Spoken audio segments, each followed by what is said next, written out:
Your man can have love for the truckie. Beautiful minds, but we love getting ugly. Risk takers with a clover, man, we love getting lucky. You run, we chase fire, I love when it ducks me. Tones go off, house watch, read the address out. 1075, get up off the magic couch. 500 gallons prepared for the baddest drought. Who else you want on the way when disaster's out? Can't even get a little bit rattled when you enter with exit apparel. Mayday, member down, they'll drag you. You won't get this from every Tom, Dick, and Harold, but here's a view from the top floor with Mickey Farrell. What's up, guys? Welcome back to another episode of A View from the Top Floor. If you didn't get a chance to check out episode 44, the first half of the conversation with Pete, make sure you go back and listen to last week's episode first. That said, if you enjoyed last week's episode, you're absolutely going to love this week's episode. Pete is a dear friend of mine, probably one of my biggest mentors in life, and I'm just so happy I get a chance to share him with all of you. So that said, no further ado, Pete Partridge, Rescue Company 1, Sock Battalion Chief, Newark, New Jersey. I always talk about the fact that social media does not take into account the whole picture. Social media does not take into account the whole operation. So, you know, guys don't necessarily know how different things fit in, you know, and they tend to think about, okay, I'm going to be an expert in forcing doors. Okay, that's a good thing to be, but then what? Well, it goes back What's to your move after that? But it goes back to your engine analogy, right? If you're a mechanic, you have to know how to build that engine, every part, Right. every piece, beginning to end, to be able to apply your skills to Yeah. fix the engine when something's wrong, right? But you have to study it. But if you take short clips and just read, okay, this is how you put the alternator in, but then you maybe miss the post on the spark plugs, but then you go to the transmission, right? Yeah. Something's missing. There's a piece missing. And when you lose that piece, that's when dominoes go the wrong way. Absolutely. And guys, you know, are, in my opinion, very weak on studying the overall picture of the fire service. I really believe that. I think that there's just too much neglect out there. And this is why I always say social media won't cut it. To be a true student, it's social media, yeah, but it's learning to weed out the bullshit from the good stuff. It's classes, yeah, but learning about how to select a good class with a good instructor versus bullshit. Books. And it's Good also books applying versus social bullshit. media to the book. Right. You can read Vinnie Dumb's Collapse of Burning Buildings, then go on YouTube and watch the exact thing you just read. Yeah, Watch that building now collapse in real time. yeah. Commit yourself to doing that. No one's reading the book. They're just going to the video. You have to know a little bit of theory behind everything we do. Absolutely, and that's what I'm always harping on. I'm always harping on this. Guys are not really students of the job. They're just not really students of the job. They're reading the cliff notes. They think they are, but they're not. And it takes time, and it's a years-long process. But I think that, again, talking about societal norms and the fire service being a microcosm of society, we're in an age of instant gratification. We're in an age of everybody gets a trophy for, you know, showing up. We're in an age of, I can't wait 10 years to call myself a well-rounded student of the fire service. I need to be able to do that in 2 years, 3 years. You know, by the time I'm off probation, I want to be rocking and rolling, you know. Well, that ain't it. You know, you don't learn how to be a doctor in 2 years. Well, you don't learn how to be a firefighter in 2 years, although they're vastly different professions, but the analogy is there. You know, there's just too much to know. There's too much knowledge, and you're not going to master it in a short time. And a huge, huge part of that is experience, which, circling back to what we were talking about earlier, there's not a lot of these days. So it's going to take you much longer to accrue that experience than it ever did, you know, during the war years, for example. You know, it's going to be, I have a big problem with, you know, in most cities, you can promote within 3 to 5 years of coming on the job. And during the war years, for busy departments, that might have been valid. For some departments, it was never valid. And I think now it's almost never valid because there's just not enough experience. And you wind up being a boss who has nothing to back up his whatever knowledge he has or whatever he did to pass the test, has really no practical experience to back that up. Do you think that understanding the theory of the job without the experience is success in leadership or even success on the fire ground?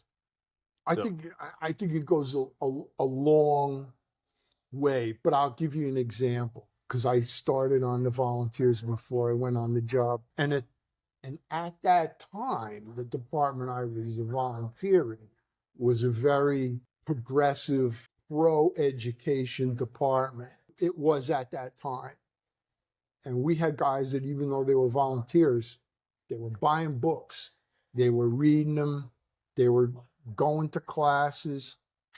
A lot of them were like me. They were buffs. They were going places to pick guys' brains and see what was going on. And we had a tremendous body of theoretical knowledge, a tremendous body of theoretical knowledge. And we were even leaders in the field in certain things, large diameter hose and rope work and stuff like that. But we'd go to a fire and we'd basically make the right moves. We'd get the job done. But then later I went on the job. Looking back at the fires I went to in the volleys before I was on the job, I'm like, wow, holy shit. There was a big knowledge gap there. I had all the theory, the book knowledge, the class knowledge and everything like that. But I didn't have the practical experience and I didn't know this, that, or the other thing. So it's much better to have that huge body of theoretical knowledge than to have nothing at all, right? It's much, much better to still do the studying, still go to the classes and everything like that than to not do that. But yeah, lack of practical experience will tell every time, you know? Yeah. I started the volunteers as well. And looking back, like you just said, when you start to gain some experience beyond that in life, Yeah. I look back at some of those fires and be like, I cannot believe we did that. How did we not get killed trying to do that? So like, it's almost a dangerous concept where you could read all this theory, and then when you go to try to apply it, if everyone you're working with is not studying the same theory, well, that's when problems can arise. When you're going to fires with guys that are not students of the game, they don't have experience. They may have a little bit more experience than you, but just enough to get them killed. Right. And that's dangerous. So what I like is, you know, a lot of guys I know will call me up and pick my brain. Not that I'm particularly great or that I'm particularly a fountain of wisdom, but at least I've been to some fires, right? So I like it when guys call me up and they say, well, let me ask you something. Because theoretically, this, that, and the other thing.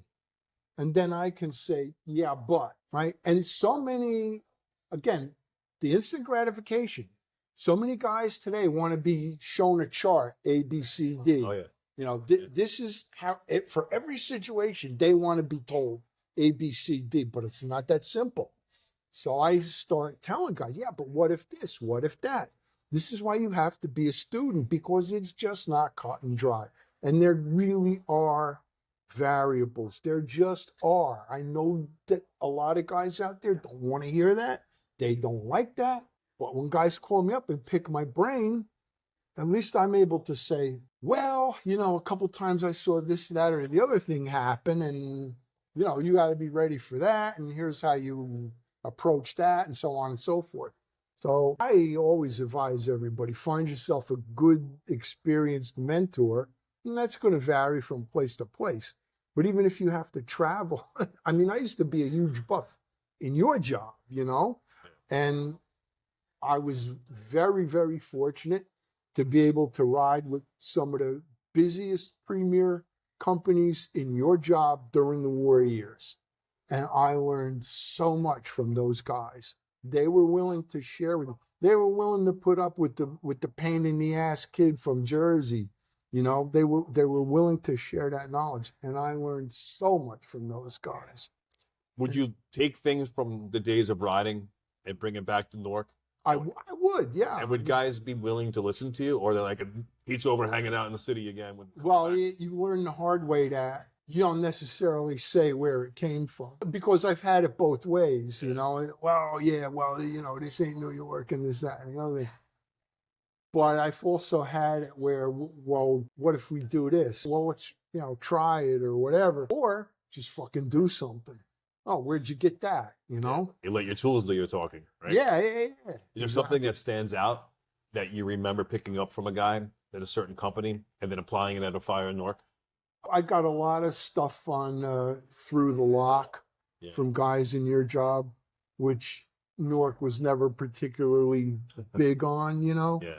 And I got a lot of stuff, just general tactical stuff, but I got a lot of stuff on roof work. I got a lot of stuff on tenements. It was I can't remember all the individual guys that told me individual things, but years of hanging out in different places. And that's not to put down Newark. I mean, right now it sounds like, I'm getting all my knowledge from across the river, but not so. Newark had very talented guys too. And I learned a ton from them. But my point is, no matter where you work, if you go other places, you can learn from people. Yeah. So I go over to the Bronx or Harlem, I learn from those guys. But guess what?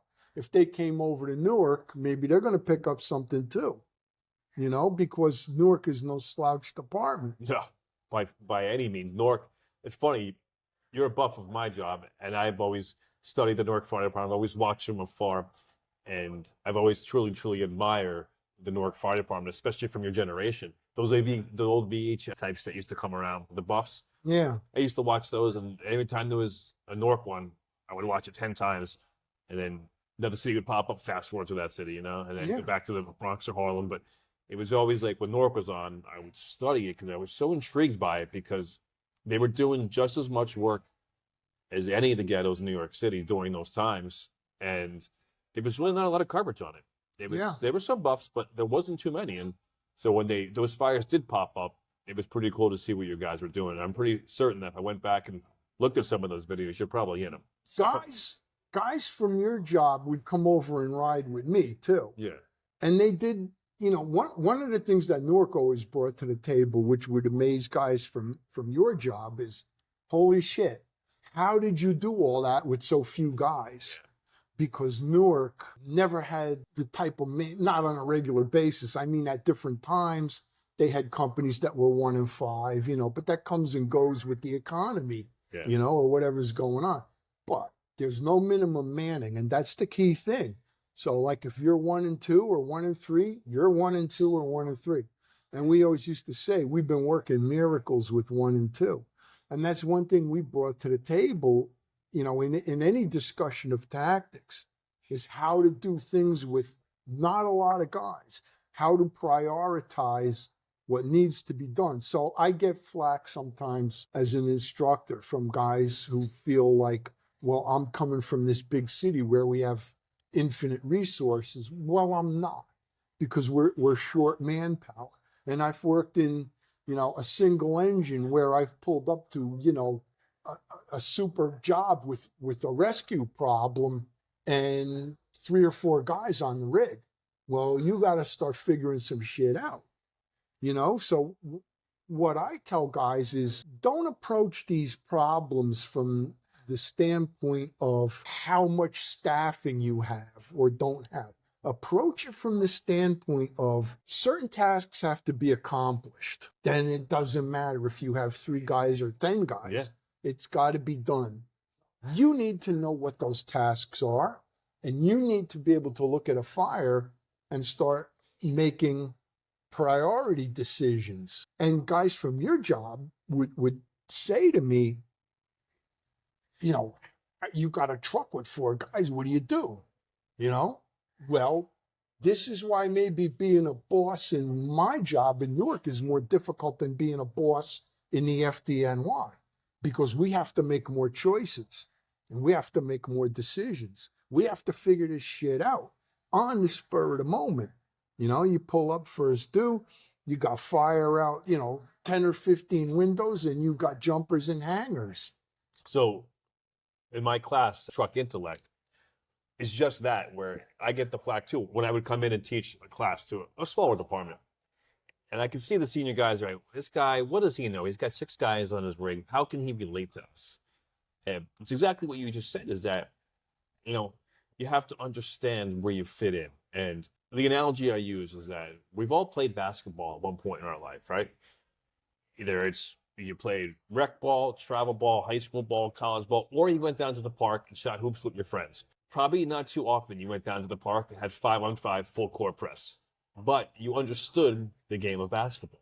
So you could play 2-on-2, or if that next day you went down, it's 3-on-3, but you understand the game and where to pivot in the game to make the position, ultimately to score the basket. Firefighting, same thing. Understanding the game and where to pivot in the moment at those fires. That's firefighter IQ. And I think that why it's so important that we just don't dismiss this whole job as the blue collar job, because you have to study it. You have to have an IQ for it. You have to be the professor of it. So when you are the officer in Newark, you can pivot in the moment and say, you know what, this is done, this is done. I got to get that done. Hey, brother, go get that done, you know? Right. And if you have a good company, he's already doing that. He knows. Right. You know? Or as the incident commander, you have to be able to have this checklist in your head and say, okay, there are, 7 or 8 truck company duties that have to be performed at every fire. And I know what they are in my head. And I know that right now my first due truck just pulled up with 4 guys on it. Okay. So if I see that their priority is interior search, somebody else got to get that outside vent or that topside ventilation, whatever it's going to be, eventually all these positions have to be covered. I get pissed off, when I hear guys like, oh, you always VIS, always this, always. No, that might not be the move at that particular fire. And I'm not saying, no, don't do that. No, that's a bad idea, bad move. It might not be the right move for that job. That's the thing, That's interesting, yeah. So in the Newark Fire Department, did you guys have, like with us, we're so diligent and strict about our positioning. And I think that's what separates us from any other department in the world, because we have a playbook. I know where to be at any one of those buildings in that skyline for what position I'm riding in. I know where I have to be, and you make that position. Nothing stalls you from getting there. You have to do it. Right. Now, do you guys have the positions? No, because you have an inside team and an outside team. And you know that the first due truck is normally responsible for the roof, that kind of stuff. The first due truck is responsible for the roof? Normally speaking. But here again, what are you going to do if you pull up and you got 5 people hanging out windows? Let's use a scenario. Second due truck. You know what I'm saying? This is where that variability comes into play. We know that we have an inside team and an outside team. We know that the first due truck is normally responsible for the roof, The outside team, you mean? Yes. Okay. Yes. But, so if I'm the chief standing out in front of this building and I'm looking at it and I'm saying, okay, 2 guys just went in with the irons and they're doing the search and the aerial's going up to the roof. Second due truck will now get the floor above. When they get here, yada, yada, right? Or alternatively, we pulled up, there's huge fire. There's 3 buildings on fire. There's people jumping out of one of the exposures that already has fire coming in the back on 2 floors. Everything might be out the window. It might be like everything's got to go to that exposure. First line, truck's got to make those grabs, whatever. These are all things that only experience can teach you, It teaches you where to fit in. Like you have to be able to pull up and say, boom, boom, boom, go. And in your mind, and already be there 3 steps ahead of the game. And Exactly. as the chief, you got to be on the same page watching this. Okay, why didn't he get that? Listen, bro, go get that. Whatever that task is. But you have to understand what everyone's doing. Exactly. I find it interesting, though, that you guys don't really have a playbook set of rules where your company is going to do this company is going to do that. I'm the chief. I know what they're all doing. How do you know if it's not getting done almost? Because if everyone's not on the same page, how do you know if it's getting done or not? Well, the first problem is that because of lack of staffing, we can't be organized to the degree that you are. We just can't be. I'll give you one example right off the bat. Our chauffeur's not hanging out on the turntable. You know, he's working. He's doing whatever his job is at that fire. He's going to the roof, or he's going in a window, or he's not hanging out on the turntable, right? We don't have an OV, right? We have an outside team, and they may OV, or they may force the back door, or whatever they got to do. They may go up a back porch and get in behind the fire or over, you know, but we don't have that kind of staffing where we can say it's a tenement. So the chauffeur's going to be here. The inside team's going to be here. The OV is going to be here. And we have every building that you have. Oh, yeah, absolutely. You know, but we just can't be organized to that degree because we don't have that many people. And there can just be too many variables. So the outside team, and we don't have to go down a rabbit hole. I just want to ask you a question. 2.5-story peak roof private dwelling, fires on the second floor bedroom. Is your outside team teaming up and going in, searching off a portable ladder, or are they going to cut the roof? I'm not talking the tactic. I'm saying as far as positioning, where are they going? Normally, they're going to get the roof. In Newark, traditionally, searches are done from the interior and grabs are made from the interior. And I know that's going to upset a lot of people out there who believe in VEIS and everything like that, you know? But your job, and I made something of a study of this at one point, go through your medal day books, read the fucking write-ups on the rescues. How many of those people were grabbed on a VEIS?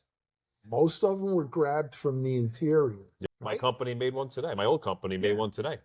Well, it's the same. From the inside. It's the same in Newark. Yeah. Most of the searches, most of the grabs are made from the interior. Now, if you know you got people trapped above the fire, you're going to make that move. If you can't get to them, you know, like a typical scenario in Newark might be, we got heavy fire on the first and second floor. We got people trapped on the third floor. Well, you're not getting to them from the front because the line's got to go in there and duke it out with the stairs and the hallway and everything like that. And you're not going to get caught up in that. So what are you going to do? You're going to get around the back and look for that rear fire escape or that back porch. And you're going to go up to the third floor over the fire and make the grab. That happens all the time, you know? And I've done it myself, you know? And this is where that flexibility comes in with us, you know? So that's a case where even though traditionally most of our stuff gets done from the interior, this is getting done not off a ladder, but more or less you're going up an outside route to get into that floor above the fire. Well, okay, what if there's no back porch or there's no rear fire escape or whatever? Then it might be a VEIS, you know? But this is where the bosses have to be on their toes and they got to pull up and say, okay, here's the problem. What's my move? My first write-up I was in 9-engine. I was working in Mutual for a guy. Actually, I was assigned to 7 truck at the time. I was in 7 truck. I was working in Mutual for a guy in 9-engine. We got the chauffeur, the boss, and me. And we pull up and we got a good fire in the third floor rear and a woman in the front window on the third floor. The boss has to stretch the line, you know? The chauffeur has to help me throw a ground ladder. I got to go up and get her out of the window while the boss is operating the line. And even if we had an extra guy, where would he be? Helping me or helping the boss with the line? Probably helping the boss with the line, because the other alternative would be the chauffeur gets water going and then comes and helps me. This is the kind of stuff that doesn't come up in places with heavy men. The chauffeur's never leaving the pump panel. The boss is never stretching a line or operating a line. But with that scenario, even if you had 3 guys, me and the chauffeur are going to throw the ladder. The other fireman and the boss are going to stretch the line and operate the line. After the chauffeur helps me throw the ladder, he's going to go back and get water. That's firefighter IQ. Understanding where you fit in, pivoting in the moment, and making decisions on the fly under a high stress environment. It's why you have to be into the job. Right. You know, you have to be. So there's no, now this is the dilemma. This is an engine company now showing up first, but this is the dilemma for a truck boss too. Say he pulls up at that same fire, and there's an engine there, and they're getting the line stretched and everything like that. But he's got an instant rescue problem, but he's also got a top floor fire, and he's also got the rest of the apartment to search. What if he's only got 3 guys? How's that going to work? Do your second 2 companies team up with the first 2 companies, or? Yeah, anything could happen. Yeah. Anything could happen. They're I don't know what they do now, but I mean, in my day, you would call the surrounding companies like, hey, bro, I'm 1 and 2 tonight. So if there's any problem, I need you, and you guys have that diamond plate now, which is pretty cool. You can check around and see roll calls and who's where and who's doing what. Which is important. I mean, that's part of studying the game, It's very important. But my day, we didn't have that. They have it now, apparently. Oh, do they? Yeah, but not in my day. So everything was a phone call, where the chief would let everybody in the battalion know what was going on. Like, hey, 28 engines, 1 and 2. So if they get something, heads up. Yeah. They're going to need help, whatever, And now, so this can break down into so many different questions with so many different solutions, right? Say you're on an engine, 1 and 3, and you pull up at a 4-story brick H, and you got a fire on the top floor, right? 3 guys making that stretch, that's going to be a while. Yeah. So the engine boss might say, fuck this, I'm going to the floor below and doing a rope stretch. Great move, and that's a move that doesn't get... Because I can do that with 3 guys. Yeah. I think that's a tactic that we've gotten away from it. I mean, my job still does it daily, but I think it's a great move that we overlook sometimes. But it's another problem that has to be addressed. Yeah. When you have low manpower, it's not like, I know I have, 4 guys or 5 guys here. I know what the SOP is going to be for it. It's like, would you guys move a guy from the truck to the engine or vice versa to balance out staffing? Yeah. But the central point is there was no minimum staffing like you have this in your contract. Yeah, our tour has to start with the full complement. Right.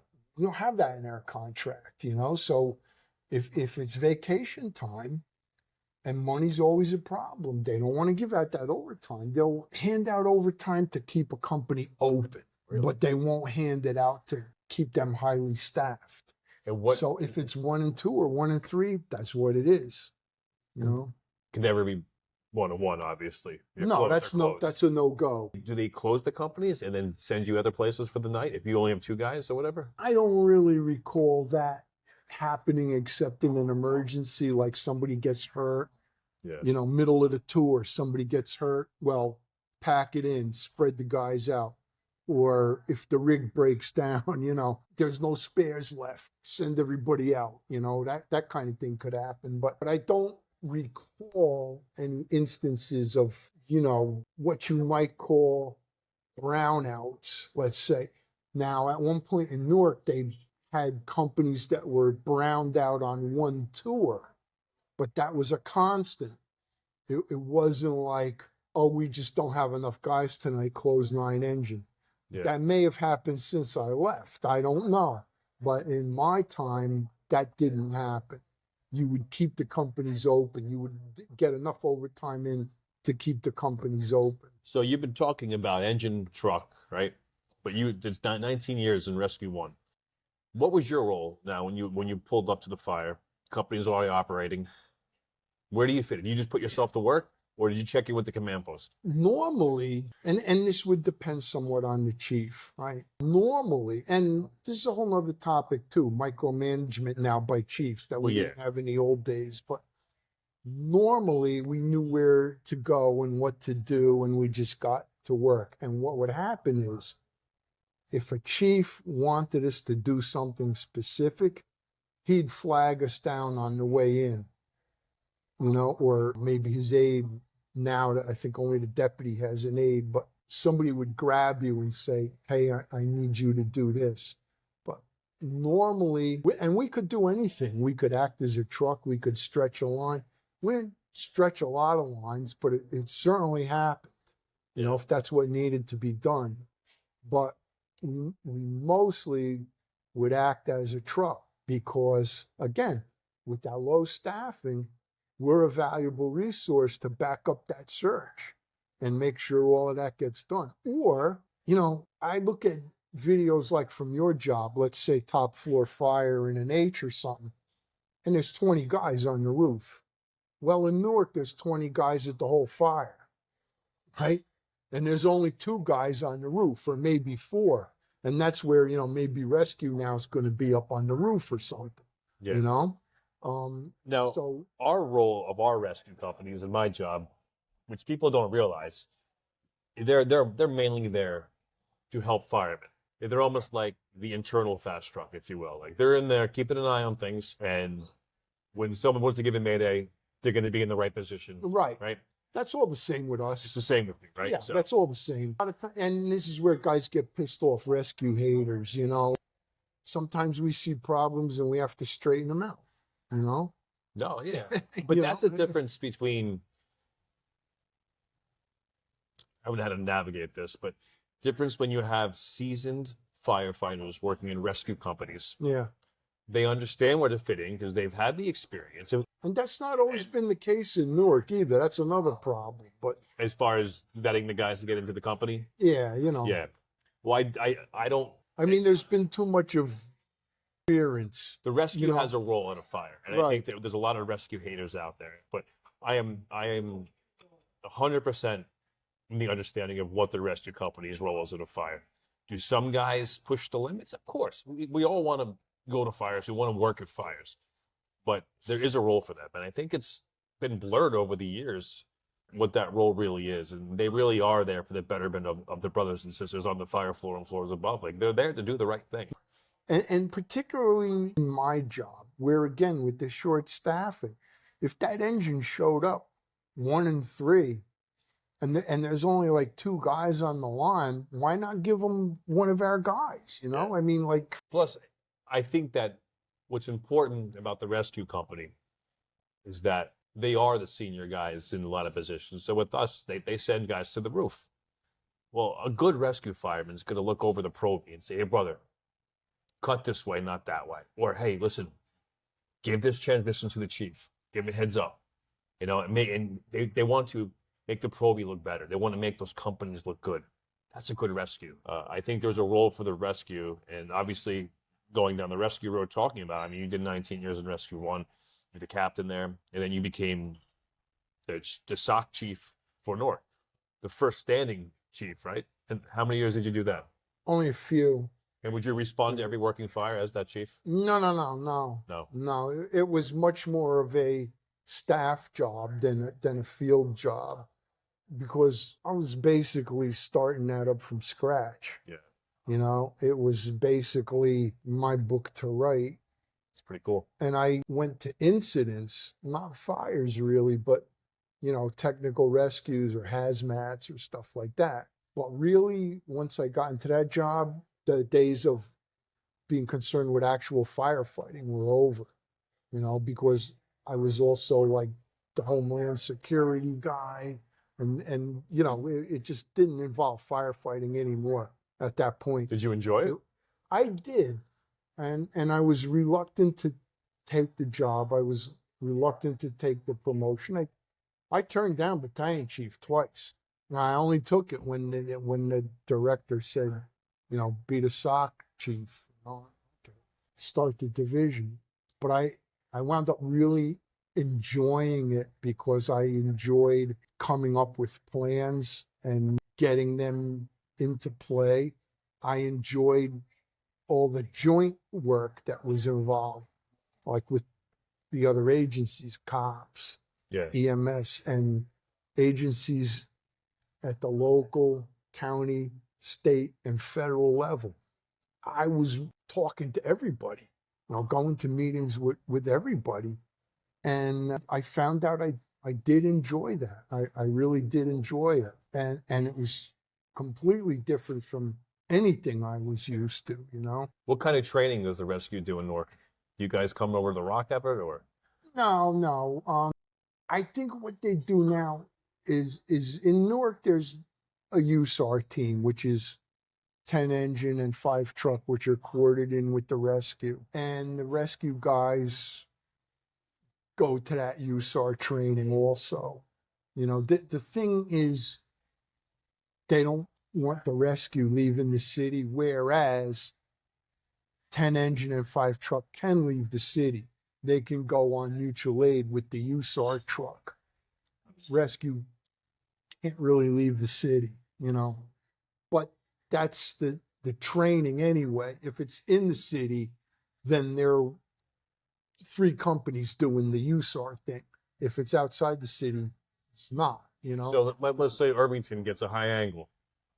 Is Rescue 1 going over there or no?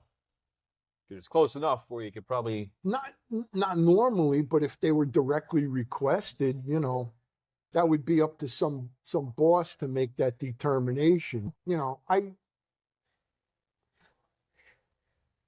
in my days in the rescue, you know, sometimes we'd wind up out of town one way or another. You know, but I think now it might be under a little more control. Yeah. You know, because they do have the ability to send that USAR out without the rescue, you know, going. And they want the rescue to be available for whatever goes on in the city. So I'm okay with that. And, you know, Now, what's the staffing in the rescue? now they've been 1 in 5 a lot, and then they've been cut back to 1 in 4. And this goes for some of the busier companies too. And they just put on a huge Proby class in the spring, 80 something guys. That's huge for us. And I understand now companies are back up to 1 in 5.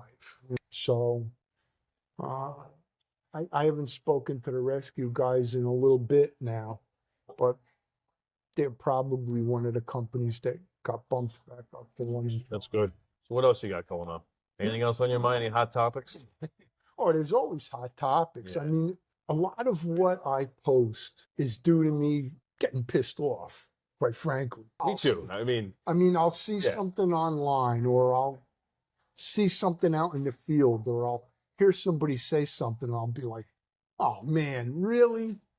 And then I got to post. That's how I started posting in the first place. As you well remember, I used to comment on other people's posts. that's how we met, actually. Yeah, but I Years was ago, when you yeah. commented on one of my posts, I'm like, who is this guy? He's crazy. I got to meet him. But I never posted my own shit. And one day, I just saw something that was so egregious. It's like, fuck this. I have an Instagram account. This has to be addressed, you know? So, Do you remember what it was? yeah, I do. It was a video, and this was, no names, but posted by a very well-known personality on Instagram who's huge in training circuits and everything. And he posts a video with a guy using a Halligan hook, or for whoever out there doesn't know, that's also called a New York hook, whatever. He's using it, and he's got the hook facing the wrong way, and he's pulling all the ceiling shit down on top of himself. And I was like, how can this guy put this up? First of all, how did it happen? You know, like in the situation that was shown on the video, how did that happen? There was a serious breakdown in training there. Absolutely egregious breakdown in training. That's 101, right? And second of all, how could this particular guy put that shit up? So that sparked you to react. And Yeah, I had to.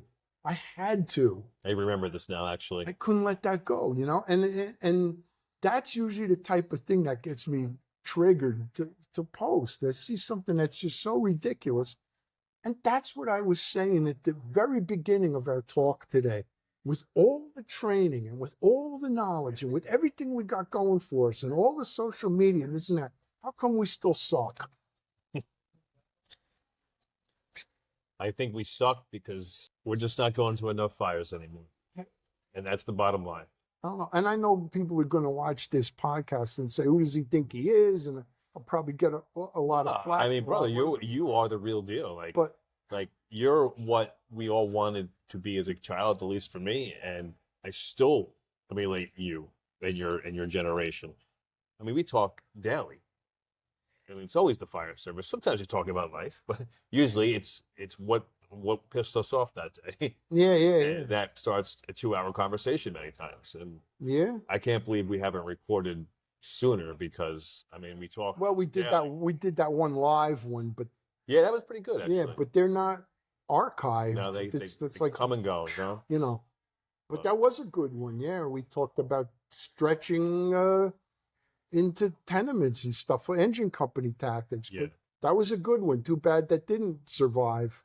I think that you have to maintain the stamina of Instagram because I know it's emotional, and I know you call me like fuck this. Nobody's liking this one. No one's seeing that.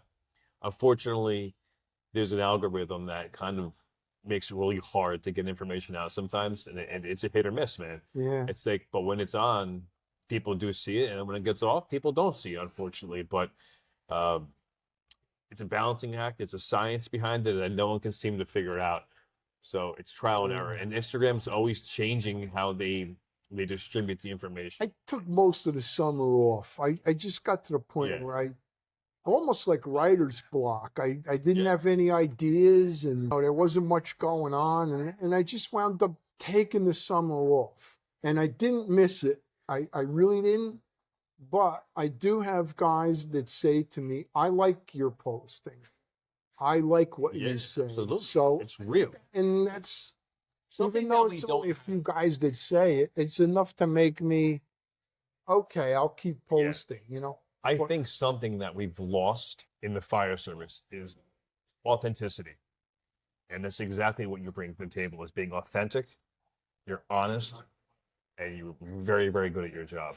So people are probably intimidated a little bit by you, which is understandable, but because you call it how it is, man. That's it. Yeah, I don't know about that, but you know, the thing There's is, no gray area with you. It's black and white, well, I say what I think. That's all. and that's important. And if you don't like it, don't hang out with me. Don't read my post. Don't call me on the phone.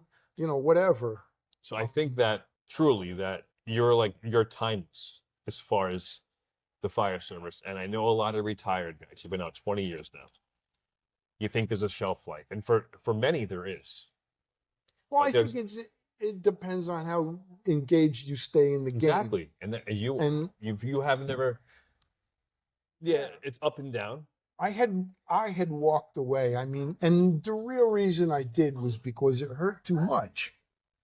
I didn't want to go down there and watch that rescue truck leave the firehouse without me on it.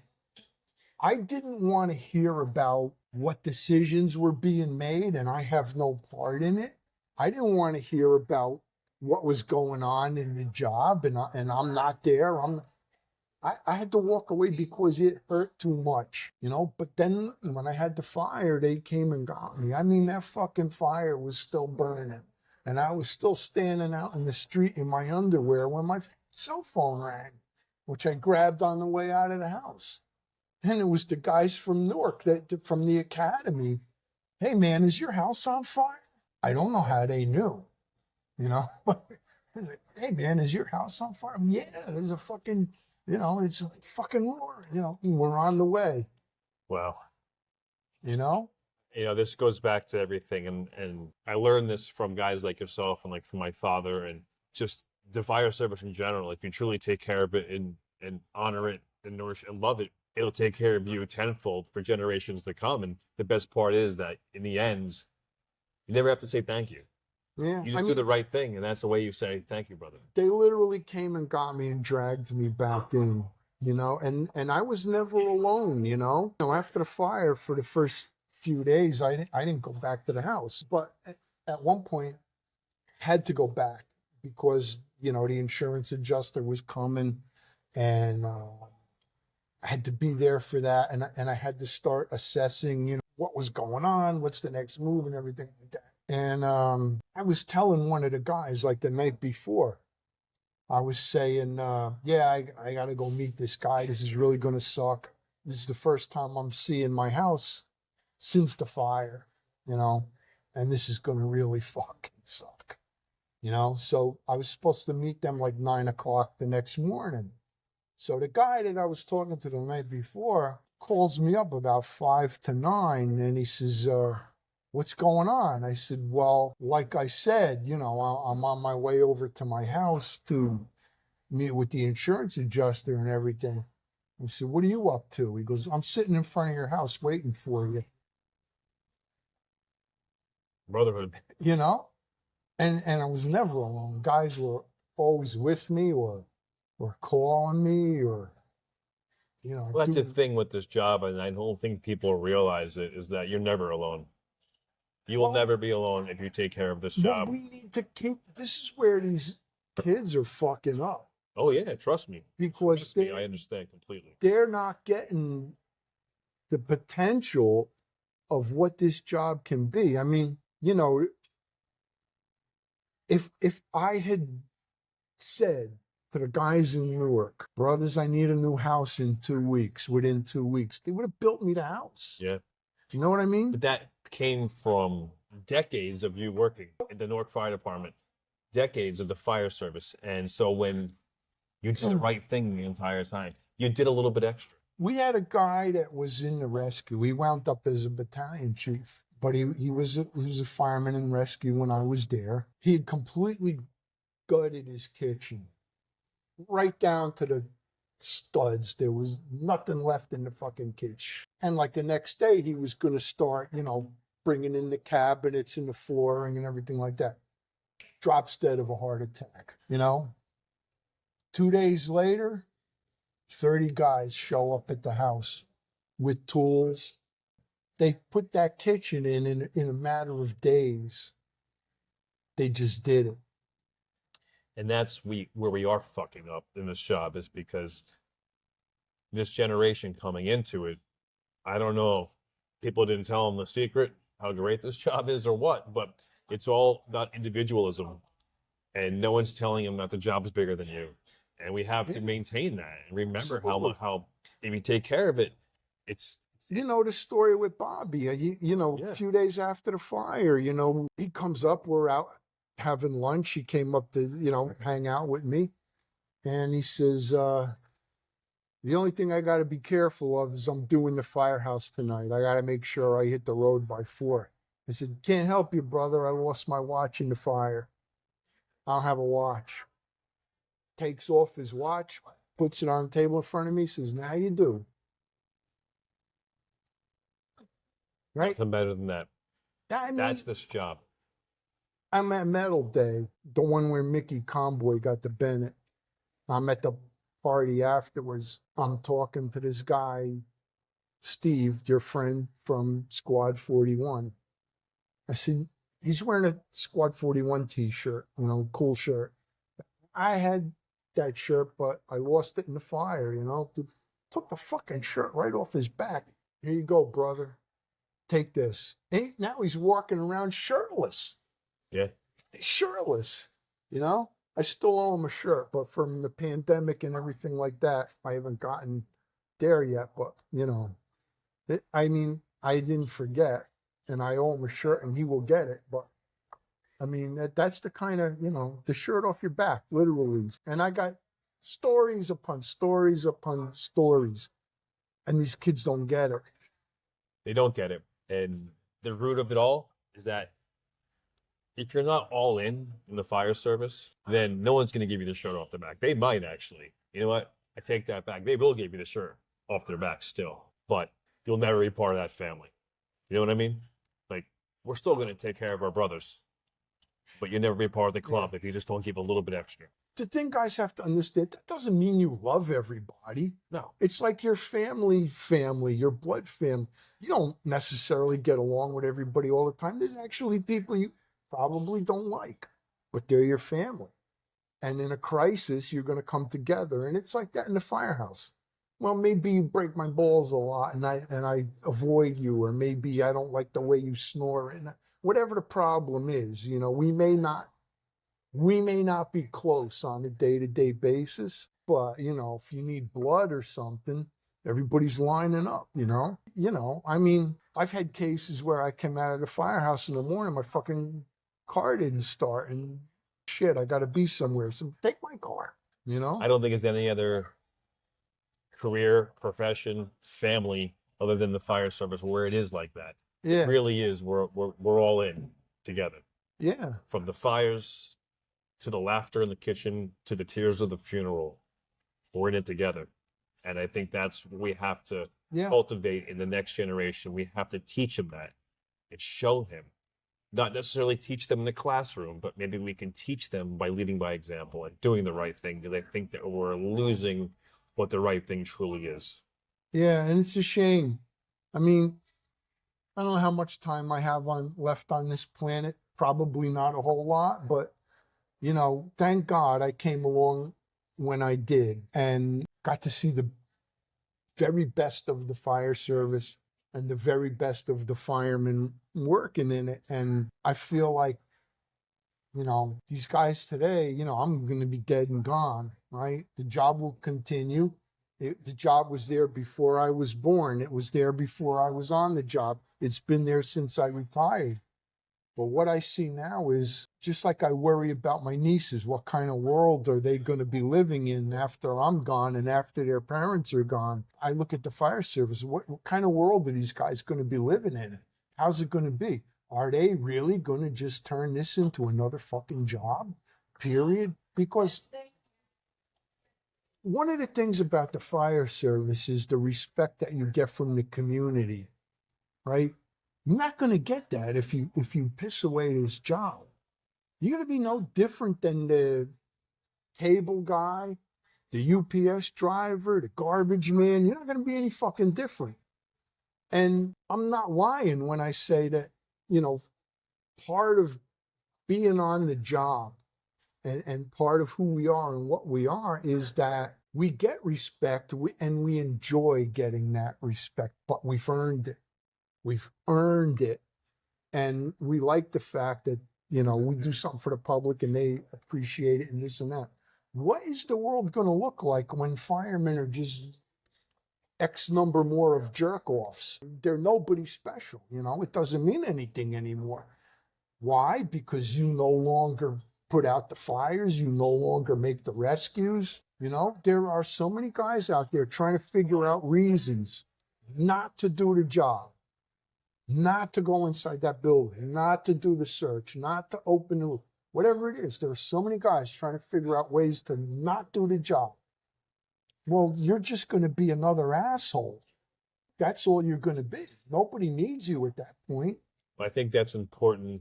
You keep writing, documenting this, podcasts like this. I think it's important because your wisdom needs to live on to keep the fire service alive. It's your generation that built the fire service, and we can't lose that.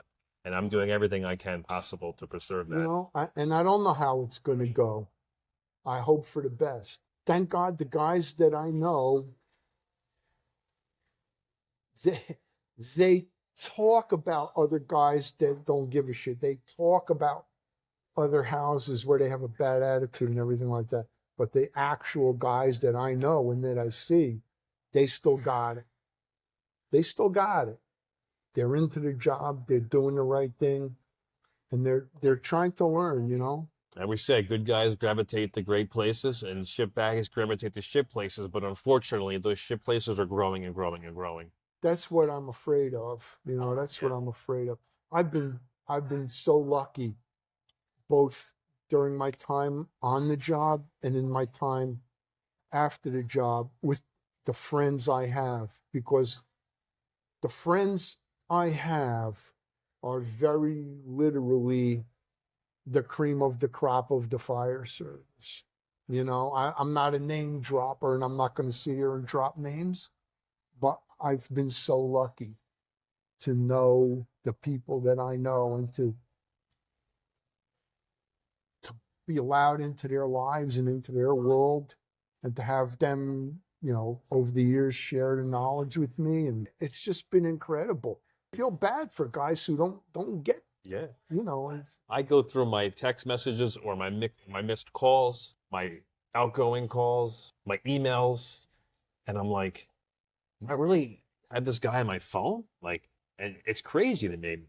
The true legends of the fire service, and how I got connected with everyone, I really don't know. It just naturally happened.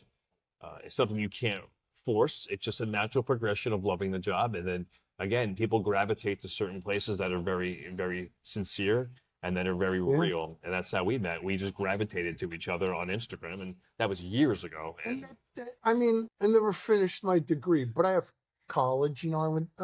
I didn't finish my degree for a couple different reasons. But anyway, I have college credits and everything like that. That's where I met a tremendous number of guys from different departments and made lifelong friends.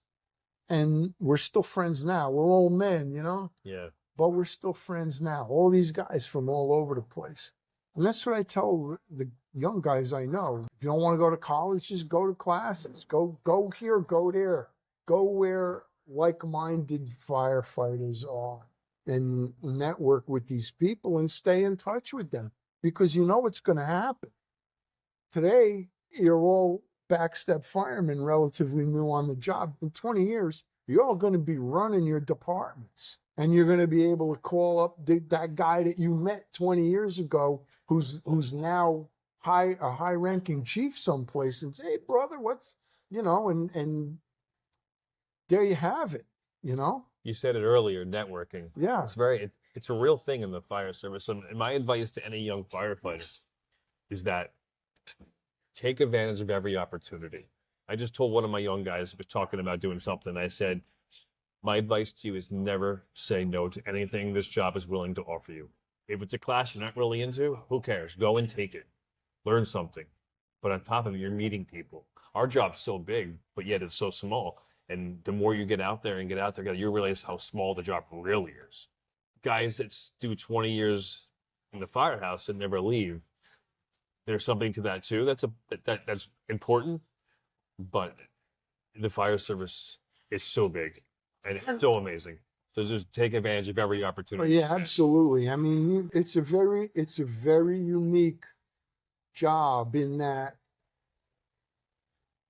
we know guys from literally all over the world. Yeah.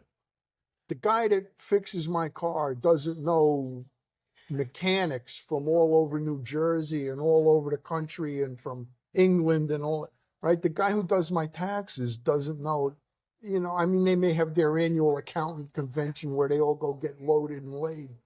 But it's not the same is my point, Like on any given day of the week, I could be talking to a guy from the West Coast or a guy from the Midwest or a guy from anywhere. And we're not just hooking up at the annual convention. We're friends. We're always in contact periodically. And that's what makes the difference. That's what makes the difference. It all comes from loving the job. Oh, yeah. Beyond loving it, it comes from being in love with it. Yeah. You have to be passionate. You have to have compassion, and you have to have loyalty and respect for it. And you don't have to be a buff, and you don't have to get promoted. You can look at Bobby. That guy's contributed more to the fire service almost than anybody I know. Not almost, more than anybody I know, nationally and globally. And I know guys like that from your job, from my job, and from other departments, that they are literally keystone members of the fire service. Never got promoted for whatever reason. They're on the back step for whatever reason. But the fire service would literally not be what it is today without those guys. We need to preserve that. Yeah. Document it and keep it alive. How we do it, I don't know. I think we do it from doing these podcasts, from you writing on your Instagram, from you maybe even writing articles or getting out and teaching. I don't know. I twist your arm in that often, but I think it's something that there's so much value into your wisdom, and I think that we need it. I know I need it because I'm bouncing ideas off you constantly. But And I enjoy that. You know, I really haven't been teaching since the pandemic. Pandemic changed my whole lifestyle. yeah, And I really haven't been doing it anymore. But I love to give and take. You know, I love the phone conversations at all hours of the day and night. Well, not all hours of the day, because you know my routine. yeah. All hours of the night. But, you know, I love when guys call me up and they just want to talk fire or whatever. You know, it's great. It's great.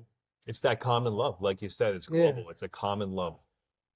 Yeah. All right, Pete. Well, Yeah. thanks for coming on, and My pleasure. we have a lot to talk about, so we will be doing this often. I hope. I know we have some ideas we want to jump into in the tactical Yeah. side of things, which we'll do that. Yeah. Zero in more specifically on Yeah. certain topics. Peaked roof, private dwelling, venting, running on the fire ground, 2 topics that I know we both are passionate Yeah. about. We'll jump into that next time. Get to them, yeah. Yeah, but again, thank you, brother. I love you. I really do. Love you too. So, My pleasure, bro.